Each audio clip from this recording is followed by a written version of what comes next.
Welcome to the Andy Jacks Podcast, a reflection on educational leadership with tips on how to win in discipline, both for ourselves and when helping others. Consider hitting that like button, sharing with others, and letting me know what you think about this episode's topic. In this episode, I'm really excited to talk with Dr. John Gratto, one of my former professors at Virginia Tech. John is a really smart and really experienced school leader. I was blessed to have him on my committee to approve my dissertation for my doctorate. And a quick story, John, before we get into your credentials, which are a very long list, I'm proud to say, is one, the completion of the dissertation is something just very unique. You know, having to, in regular coursework, you have assignments, you have to complete those assignments with certain due dates, and there's some clear criteria. But when you get your dissertation, it's a lot on you as a student to not only sort of dive into that topic you really want to dive into, but also actually get it done. You know, I don't know if you have tips on that for people out there, because I know I have colleagues that are doing this right now. For me, it was getting up every day, really early and just working. I had to work every day. I got my coffee. I usually went to like two or three cups of coffee, and I would just grind before everyone got up, because if I didn't do that, the chances of me doing it later were very slim. Or at nighttime when I was tired, it was hard. So me, it was getting up early even if I did almost like a sentence, just every day, a little bit of time gets that job done. Do you have any tips for those going through dissertations? I do, and I'll illustrate those tips by telling you this story about my dissertation journey. And the story is, one day I was reading this like 75-page document, and I poked at my dissertation when I had time. So I get about 20 pages into this 75-page document, and I realized that I had already read it before. And not only had I read it before, but I had highlighted text, had written notes in the margin, but I didn't remember because I hadn't done it. I hadn't looked at it in, 2 or 3 weeks. So that was when I made up my mind that I needed continuity of thought.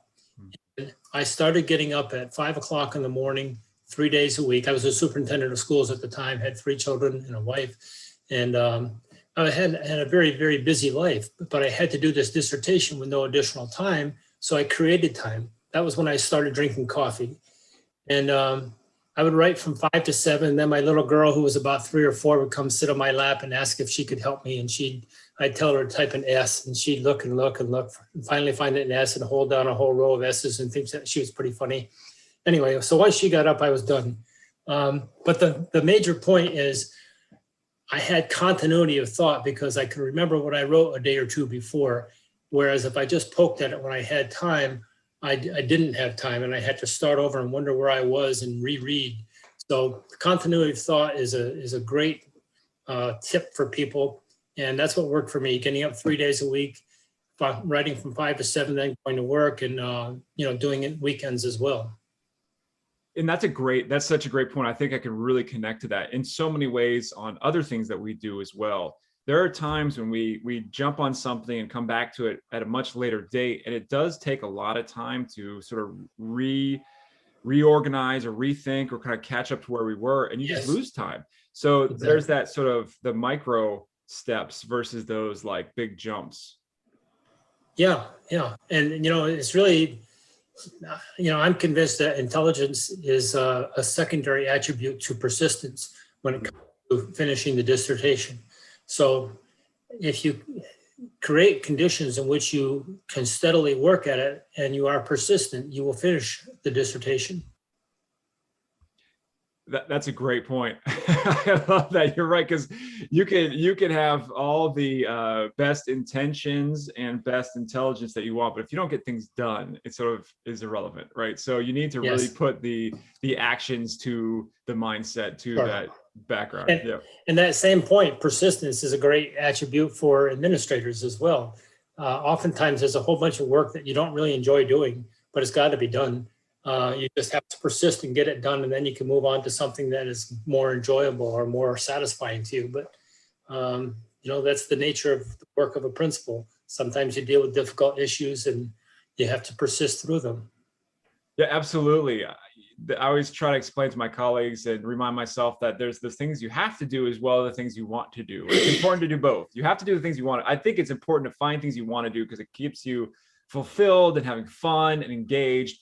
But you have to grind through those things you just have to do, and you have to get those things done. And because if you don't get the basics done, that to-do list that is really important, maybe not to you, but to somebody else, well, then you really can't get into those want to do things. And that's where things start falling apart. Exactly. Yeah.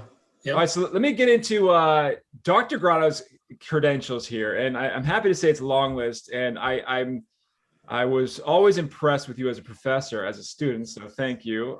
And so Dr. Gratto served as a physical education teacher, athletic director, K-12 principal, assistant superintendent for curriculum instruction, and 23 years as superintendent of schools in school districts in New York State, ranging from 450 to 4,400, 500 students, rather. Since 2012, he served as associate professor in the educational leadership program at Virginia Tech. He has his doctorate in education administration from Teachers College, Columbia University in New York City. He has served as a member of New York State Education Commissioners Advisory Council, Blue Ribbon School Review panelist in New York, and president of Champlain Valley Athletic Conference. Executive secretary of Essex County School Boards Association. He served as president of Virginia Professors of Educational Leadership and is superintendent school search consultant. So some things on the side that you said you like to do is to obviously read. I don't know if you could be a professor without wanting to read. I think that's probably a prerequisite, right? And then avid bicyclist. So it sounds like you did some epic. I got to hear about this I'm going to ask you about this epic cross country trip you're talking about here, and ice cream stops. Hiking, kayaking. So it sounds like you're active, which I think is really cool, in a history buff probably along the way. You were recently awarded the U.S. Fulbright Scholar Award in the fall of 2021, and will be teaching at University of Zadar in Croatia. That's correct. Yep. So you have a lot going on. One of the biggest things is, I know you do a lot of writing, a lot of articles, and putting things out there, but you have your first book out now that just came out this spring, Inside the Schoolhouse, What Great Principals Know and Do. And we'll be talking a little bit about that, because there's two specific topics I want to dive into from there that I'm really interested in, something I talk about in this podcast. But let's go back to that. This epic cross-country trip, what's that all about? Well, I've always liked to bicycle ride, and as long as I can remember, I've been riding my bicycle, and I've done a lot of really scenic and wonderful trips across New York State, the length of Vermont, down the East Coast. But my first summer after being a professor, instead of being a superintendent, I finally had time to do a long distance cross country trip. So I did a fundraiser for the American Lung Association, and they provided all the routes and the campsites along the way and food and all that. And I bicycled with a group of about 15 people from Seattle to Washington, D.C. over the course of 7 weeks. It was a great way to see the country. Yeah, that sounds amazing. How do you find time to do those? You just have to schedule it. You just have to make it happen, right? Well, you're not going to have time as a principal or as a superintendent. You have to retire. And I retired as a superintendent of schools before I became a professor at Virginia Tech, and that gave me a whole bunch of time off. Professors work 9 months a year typically, so that gave me 3 months, and I took about 2 of them to go across the country. Yeah, how come you have to retire to do all these cool things, right? Like, I always hear people that are retired are busier than they were when they weren't retired. They find so much to do. I am finding a lot of really neat things to do. That's great. So, and I think it's important, I want to review all his credentials, because this came up recently in another conversation, that when you're listening to advice from somebody, and I really thought about this when going through the doctor, it really made me rethink things, which is, we hear all this advice from people, all sorts of random people. And right now, the noise on social media, or the noise just on the internet, all these people telling us all this information that is super important and sort of validated in their own way. But the reality is, we need to be very careful at deciphering who we're listening to and where they're getting that information from. And so in this case, when you're listening to a speaker, or in this case, an author here, a professor, really important to know their credentials. They know what they're talking about. And you definitely know what you're talking about here. Your experience shows that. So when we get into a couple of these topics in the book, Inside the Schoolhouse, I thought were really interesting. This idea of management before leadership, and how that can lead into preventative discipline, and ultimately being more present to deal with issues, hopefully before they become massive problems. So one of the chapters gets into this management preceding leadership.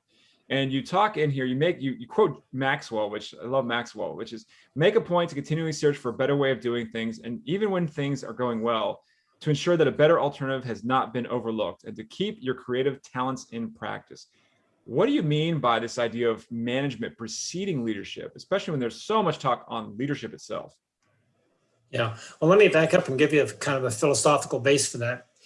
There was a really good report put out by the McKinsey organization called How the World's Best Schools Came Out on Top. And the essence of that 53-page report is that the quality of a school can never exceed the quality of its teachers. So if you keep that as a premise, then of course it's the principal's job to be an instructional leader, to keep building the talent of his or her teachers. But I wrote that chapter, Management Precedes Leadership, because you can't be an instructional leader if you're spending all your time dealing with chaos and discipline issues and management issues. So I believe as a fundamental, management needs to precede leadership. And I'll tell you a short story to illustrate that. And that is my first year or so as a principal, I'd spend my first 2 hours a day dealing with stupid bus discipline referrals because kids behave badly on the bus. And then I would deal later in the afternoon after lunch period with lunchroom referrals. And so I couldn't be an instructional leader because I was spending probably a third to a half of my day dealing with discipline issues. I finally got smarter and I met with the bus drivers. And I found that some of them had great relationships with students and they never had any discipline problems. I found that others didn't even know the names of their kids on the bus. And because because the kids on the bus didn't have a relationship with the bus driver, they felt free to goof around. So I spent some time working with the bus drivers, teaching, talking to them about how to develop relationships with kids, and the bus referrals dropped dramatically.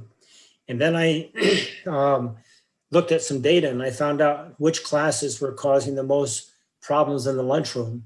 And I was a kindergarten through 12th grade principal.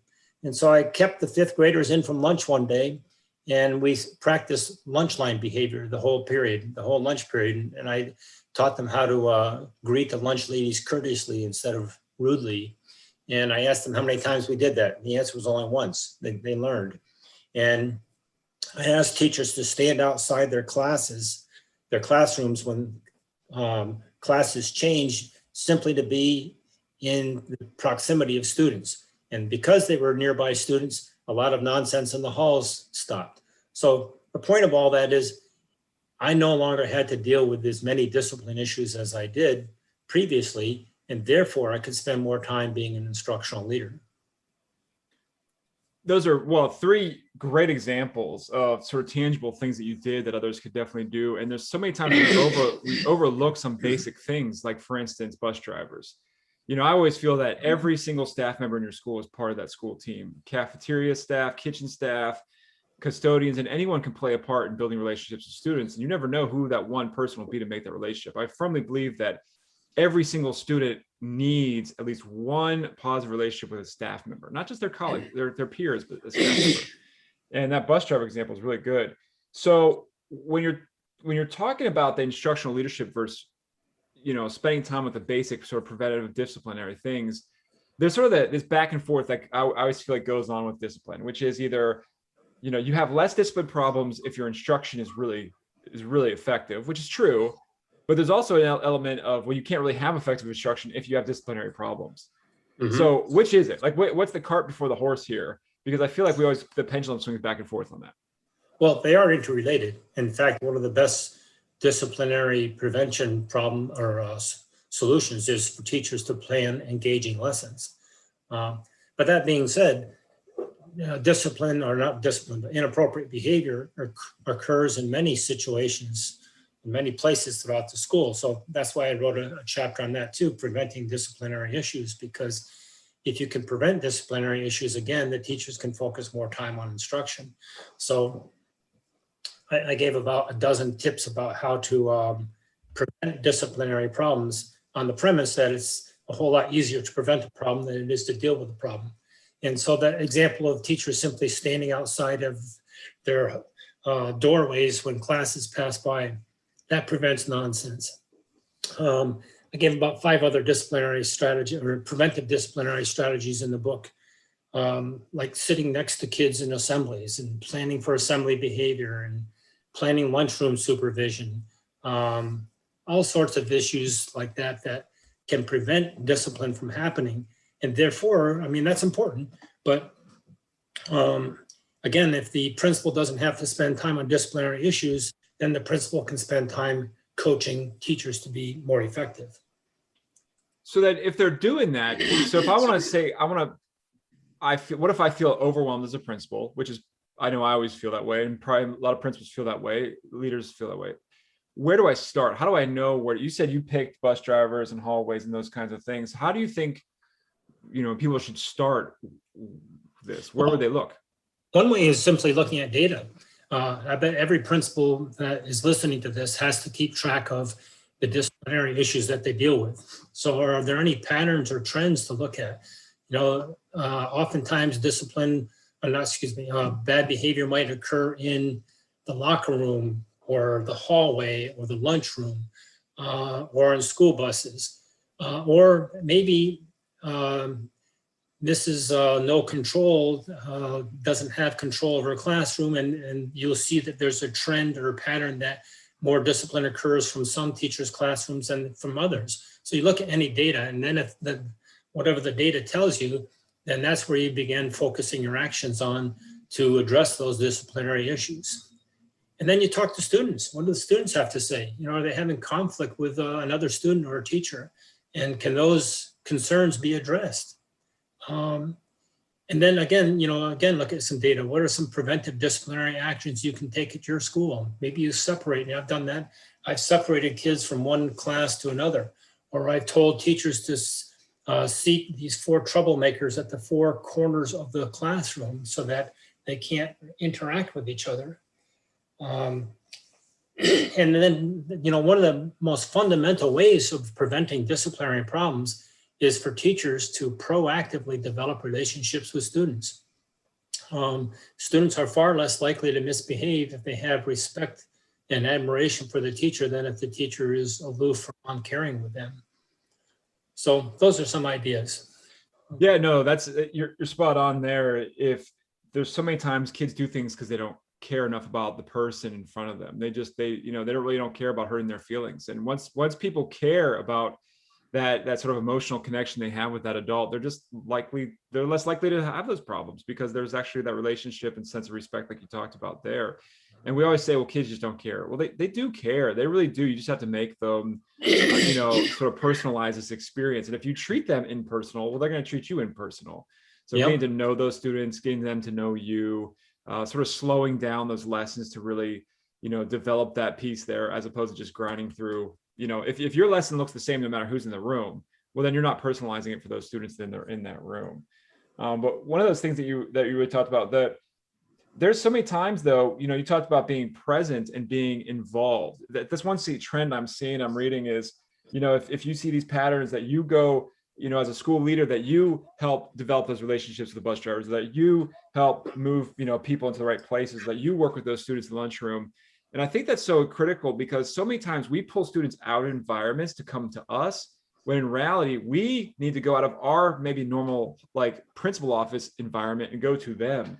There's so many times where we pull a student out of the classroom when in reality, the best solution wouldn't be that. The best solution is for me to sit in the classroom right next to that student. I'd probably get more bang for my buck. The kid would probably be on task a lot better. They'd still be learning. And otherwise they're with me anyway. So I might as well go to them. So I think just that sense of presence is such a big deal. Yeah, and that leads me to a very fundamental point. The principal is always a role model for teachers and for bus drivers and for students and everyone else.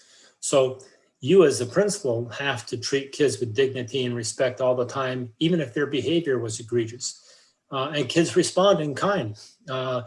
Kids who come to the principal's office are often agitated. They're upset that they did something wrong. They're upset that they got in conflict with a teacher or a classmate. And so you still have to treat them respectfully. I teach people in my classes that treat kids as if they were your own. And if you do treat kids as if they were your own, and your kids often misbehave, mine did, you don't crucify them. You find ways to help them think through and make better decisions. And in fact, I think that was some of the most significant work I did as a principal, was dealing with kids who behave badly and talking with them about, Why did they make those decisions? What decisions could they make better in the future? What do they want to do in the future? Did their actions today help them or hurt them? What strategies can they employ when they feel agitated? So even though kids behave badly, I treated them with dignity and respect, and they reciprocated that respect. Yeah, I think you're absolutely right. And having them have that ownership of their own progress, their own journey, that they can have some sense of self-efficacy and that they can control those things around them is such a critical element there. Yeah. So many times we just do things to kids as opposed to helping them do things for themselves. Yeah. That sense of being a parent there's also this element of, as a parent, I'm equally loving and inclusive. Like as a parent, I don't just kick kids out for good. You always pull them into the fold.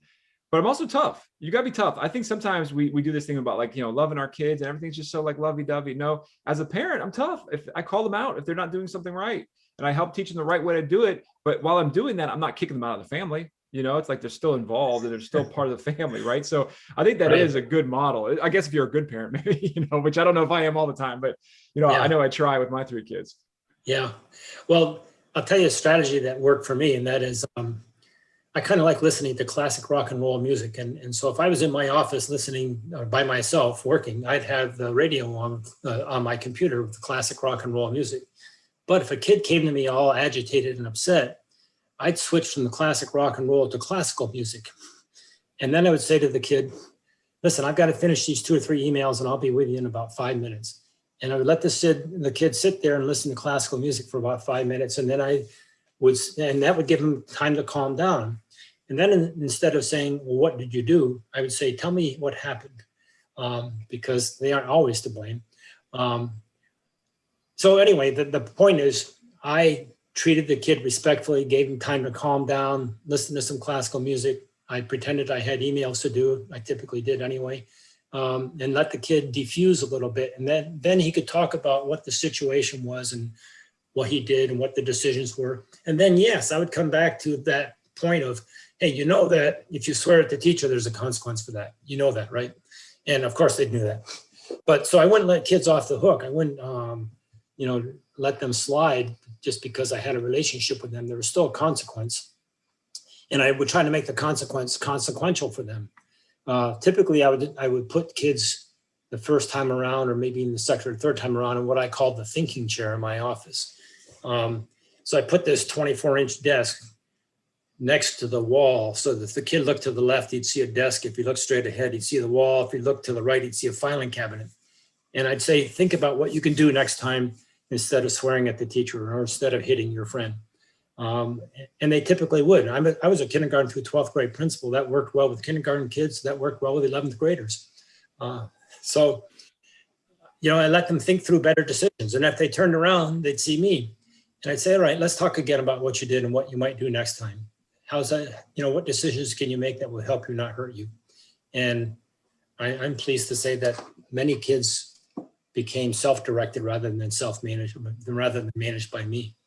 Right. And that point about diffusing, there's too many times where it's like the kids right in an emotional, tough environment. And then we like pepper them with questions about what happened, what they do, all these things. In reality, they just need time to just bring these emotions back in check and help self-regulate before then we can talk about sort of that thing. You can't be in the middle of an emotional problem or a fight and then all of a sudden be reflective at the same time.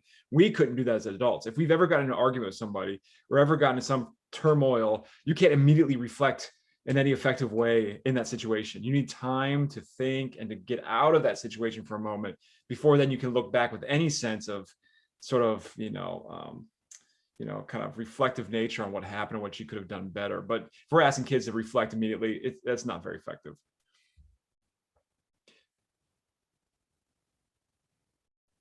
I want to expand upon that point a little bit. And that is some principals think that their job is to process kids. Every school likely has a discipline code. If you do X, then the consequence is Y. Well, heck, you don't need a master's degree or a doctorate to do that. You just need to be able to read well. And so I think a viewpoint, a philosophical basis is, as a principal, we have an opportunity to help kids make better decisions, to help kids make decisions that are profitable for them rather than destructive. And we should take that opportunity to talk to kids and build a relationship with them so that we don't merely process them. Sure, they're going to get a consequence, but along the way, we can develop a relationship with them, and they can see us as an advocate and a trusted ally for them, rather than somebody who merely administers consequences. Because, man, as a K-12 principal, I found that 8th and 9th grade boys in particular were immature and did inappropriate things. Well, I viewed as part of my role to help them along that path of maturity. And I'm pleased to say that that worked in many cases.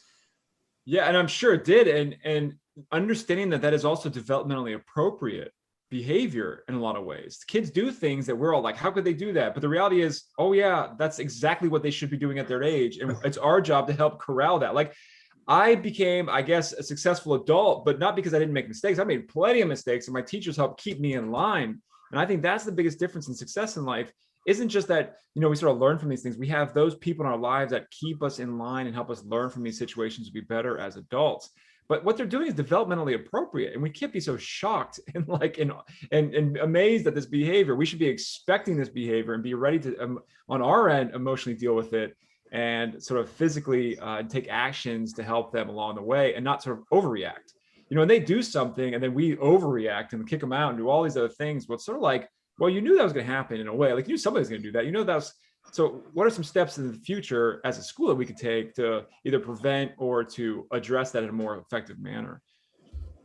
Yeah, absolutely.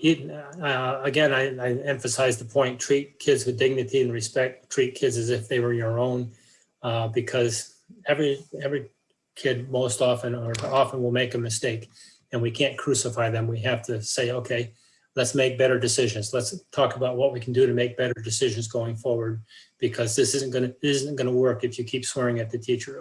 And I would add to this that sometimes, and I would generalize by saying boys in particular, goof off or do something to get kicked out of a class because that's a cooler thing to do than it is to say, I really don't understand what the teacher is saying. I really don't understand this math or this vocabulary, whatever the teacher is talking about in history. I don't know what this means. And so if you develop a relationship with students, and I've done this, I've talked to kids and said, listen, do you really have a reading problem? Do you really have a problem that causes you not to understand this? Would you like me to get you more help in learning how to read well? Do you really not understand this math? You want me to set up some extra sessions with the teachers to help you work through what you don't understand? And they will say yes, because really sometimes their bad behavior is a charade. It's a facade for not understanding what's going on in the classroom. But you'll never know that if you don't develop a relationship with the student. Yeah, absolutely. And I believe truly in my heart that every child wants to be successful, and that they do actions, just like you said, out of self-preservation. And if we can help them be successful, then other things will come around. And that's why we talked earlier about the cart and the horse. I think it is so interrelated, because yes, you have to address issues and help them reflect on behaviors and that, but on the other side of it, the more successful a child is in school, the more likely their behavior is going to be better. Because the worse their instructional things get, the worse academically they are, it's very likely that they're going to start behaving poorly too. So making sure that both ends, social, emotionally, and behaviorally, go up, but also academically. You're not going to achieve great results behaviorally with the child if their academics are bad. It's not going to happen. We have to really support them academically as well to achieve better, so that they feel better. It's like, you play better, you feel better. It's one of those deals. So it was great talking with you today. Make sure that you check out Dr. Gratto's book, Inside the Schoolhouse, What Great Principals Know and Do. And how can they reach out to you and find more information about you? Well, my email address is john1112@vt.edu. I'm on LinkedIn. But if you email me at that Virginia Tech address, john1112@vt.edu, I can share info about any topic people want to know about. You can check out the book on Amazon or on Google. Google in particular has a bunch of excerpts from a half a dozen or so chapters, and that will give people a feel of the book to see if it is something that's valuable to them or not. That's great. And you're getting it from an expert here. So very knowledgeable and experienced both at the same time. So it was great talking to you. Thank you so much for being on today on the show. And again, thank you very much for approving my dissertation and giving me advice and feedback. And I was like, whatever this committee says for me to do, I'm going to do, because that's what it's going to take. So I appreciate that. So, all right. So that's a wrap. I hope you enjoyed this episode's topic. Share with others and let me know what you think on social media. You can find me _Andy Jax. Read more on leadership, school culture, and discipline at andyjax.com. We're in this together, so reach out if you need anything. Have a great week. Nice talking to you.